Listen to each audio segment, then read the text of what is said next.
On est dans Game of Thrones. S'il faut couper la tête de son père pour avoir la fève, chez nous, elle donne 24 heures de privilège. Tu te rends compte, pendant 24 heures, c'est toi le boss. Enfant, pas enfant, qui que ce soit, poussez-vous de la route, c'est moi le roi cette année.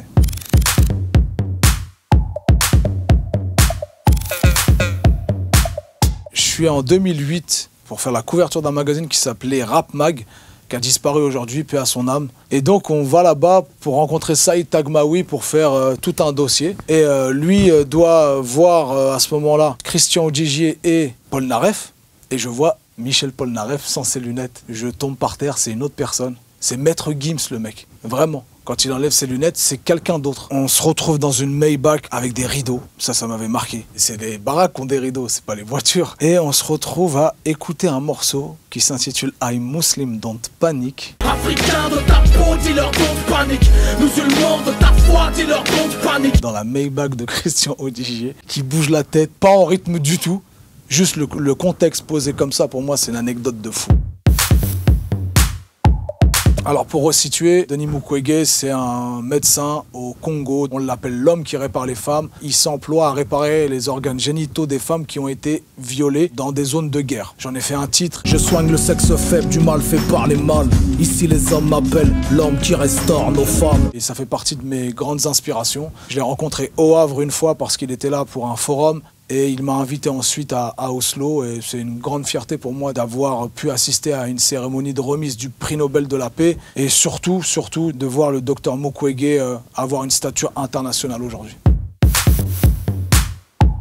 Après les attentats de Nice, je reçois des messages un peu insistants sur mon compte Facebook qui me menacent de plus en plus jusqu'à un message un peu chelou avec une vidéo en mode cagoulé qui dit on va se faire exploser à côté de l'école de ta fille.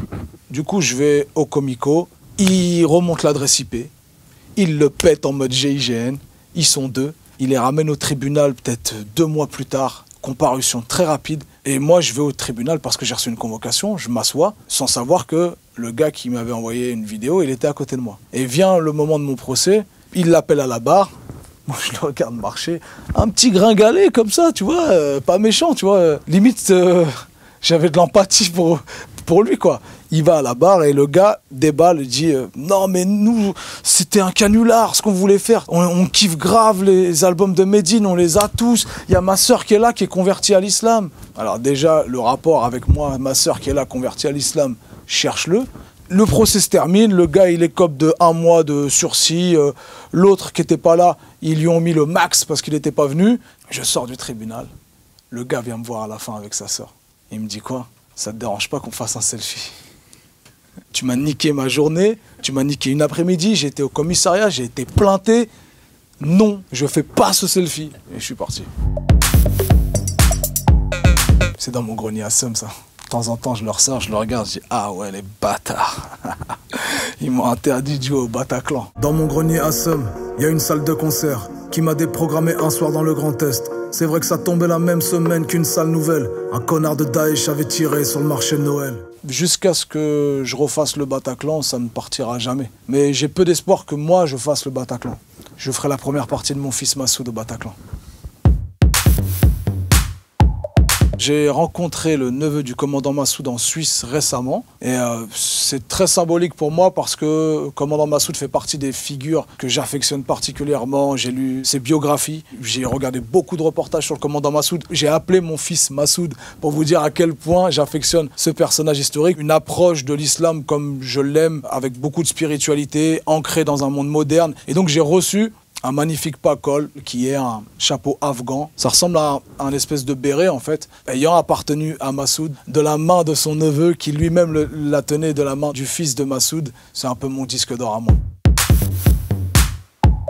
Oui, j'ai eu 2 expériences au cinéma, une avec l'humoriste Kéron et l'autre avec l'humoriste Inès Reg. Ça a toujours été des bêtes d'expérience. Dans l'un des films, je joue un égorgeur qui course à un enfant et dans l'autre, je te vois sourire, tu es en train de te dire il incarne bien ce rôle et l'autre, je joue le rôle d'un juge. Et ça, j'ai grave kiffé. Je m'appelais Maître Collard. Allez, Maître Boulard, c'est bon?